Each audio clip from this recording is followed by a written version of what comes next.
रखी। और जैसा भी उन्होंने कहा कि दिल्ली के लोगों को न्याय दिलाने के लिए वो उनकी पार्टी और उनकी पूरी सरकार दिल्ली के लोगों के साथ है। ये बात केवल दिल्ली की नहीं है, ये बात देश के जनतंत्र को बचाने की है। जो अध्यादेश पारित किया गया है वो देश के जनतंत्र के खिलाफ है, संविधान के खिलाफ है।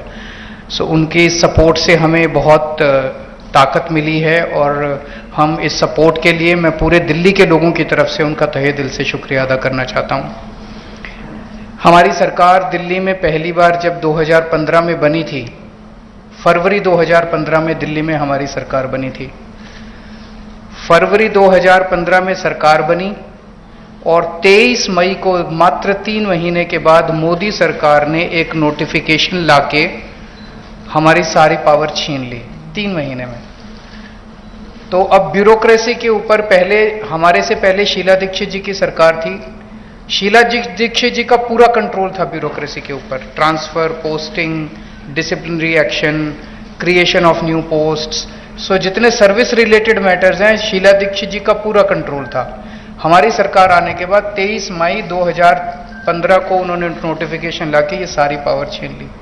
तो as a chief minister of Delhi I can not even transfer post, education secretary, health secretary, deputy secretary, मैं कुछ नहीं कर सकता। वो सारी पावर छीनने के बाद 8 साल तक दिल्ली के लोगों को उन्होंने अपंग करके रखा। हम दिल्ली के लोग 8 साल तक कोर्ट दर court, high court, supreme court लड़ते रहे। 8 साल की हमारी लड़ाई के बाद 11 मई को, अभी पिछले कुछ दिन पहले, सुप्रीम कोर्ट की संविधान कॉन्स्टिट्यूशन बेंच ने 5 जजों ने मिलकर 5-0 से दिल्ली के लोगों के हक में फैसला दिया। 8 साल की लड़ाई के बाद दिल्ली के लोगों को न्याय मिला कि उनकी चुनी हुई सरकार को काम करने का अधिकार मिला। हमें 8 साल लग गए उस नोटिफिकेशन को कैंसिल कराने में और न्याय लेने में। उसके 8 दिन के अंदर 11 मई को ऑर्डर आया सुप्रीम कोर्ट का। 19 मई को मोदी सरकार ने ऑर्डिनेंस लाके सुप्रीम कोर्ट के ऑर्डर को निरस्त कर दिया, पलट दिया। पूरे देश भर में लोग कह रहे हैं कि जिस देश का प्रधानमंत्री सुप्रीम कोर्ट को नहीं मानता, सुप्रीम कोर्ट के आदेश को नहीं मानता, फिर न्याय लेने के लिए लोग कहां जाएंगे? अगर देश का प्रधानमंत्री कहता है कि मैं सुप्रीम कोर्ट के आदेश को नहीं मानता और कानून लाके वो आदेश को पलट देता है, तो फिर तो न्याय के लिए कोई जगह नहीं बच जाती है। कहां जाएंगे फिर लोग न्याय लेने के लिए? फिर तो कोई अंतिम चीज ही नहीं है। वो प्रधानमंत्री जी कहते हैं मैं नहीं मानता सुप्रीम कोर्ट को, ऐसे देश कैसे चलेगा? ये तो बिल्कुल गलत है। अब ये अध्यादेश लाके वापस सारी पावर छीन ली। तो एक तरह से, जैसे अभी राव साहब ने बिल्कुल सही बोला, ये अध्यादेश दिल्ली के लोगों का अपमान है, घोर अपमान है। एक तरह से प्रधानमंत्री जी ये कह रहे हैं कि तुम जो मर्जी सरकार चुनो, मैं उसको काम नहीं करने दूंगा।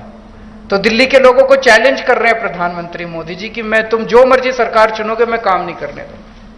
और ये बात केवल दिल्ली के लोगों की नहीं है, पूरे देश में हम लोग देख रहे हैं कि अगर किसी राज्य के अंदर लोग नॉन बीजेपी गवर्नमेंट बना देते हैं तो उसको काम नहीं करने देते। या तो 3 तरीके अपनाते हैं, या तो वहां पे एमएलए खरीद लेते हैं दूसरी पार्टी के, सरकार गिरा देते हैं। कितना हमने देखा, कितनी जगह पे देखा, एमएलए खरीद के सरकार गिरा देते हैं। या एमएलए तोड़ लेते हैं, ईडी भेज के, सीबीआई भेज के, डरा के एमएलए तोड़ लेते हैं, सरकार गिरा देते हैं। या फिर ऑर्डिनेंस ले आते हैं गवर्नर के जरिए, गवर्नर का गलत इस्तेमाल करके सरकार को तंग करते हैं। जैसे आप लोगों के गवर्नर आपके बिल नहीं पास होने देते, काम नहीं करने देते उन लोगों को। तो इस तरह से मैसेज ये है कि अगर कोई भी राज्य के लोग नॉन बीजेपी सरकार बनाएंगे तो हम उसको काम नहीं करने देंगे, सरकार तोड़ देंगे। ऐसे देश नहीं चल सकता। ये तो बहुत खतरनाक स्थिति है पूरे देश के सामने। मैं जो पूरे देश भर में घूम रहा हूं समर्थन मांगते हुए, मैं केवल अपने लिए समर्थन नहीं मांग रहा, मैं देश के संविधान के लिए और देश के जनतंत्र के लिए समर्थन मांग रहा हूं। हमारे जो स्वतंत्रता सेनानियों ने लड़ाई लड़ी थी, वो ऐसे भारत के लिए लड़ाई थोड़ी लड़ी थी कि एक पार्टी आएगी सेंटर के अंदर, वो पार्टी बस एक ही पार्टी का पूरे देश के अंदर राज होगा। जिस तरह से आज इन्होंने माहौल बनाया हुआ है, फिर तो एक प्रधानमंत्री और 31 गवर्नर बस वो चला लें इस देश को, फिर मुख्यमंत्री बनाने की क्या जरूरत है? फिर चुनाव करने की क्या जरूरत है? फिर तो ये तानाशाही होगी। इस तानाशाही के खिलाफ हम लोग लड़ रहे हैं। राज्यसभा के अंदर जब ये बिल आएगा राज्यसभा के अंदर बीजेपी के पास मेजॉरिटी नहीं है।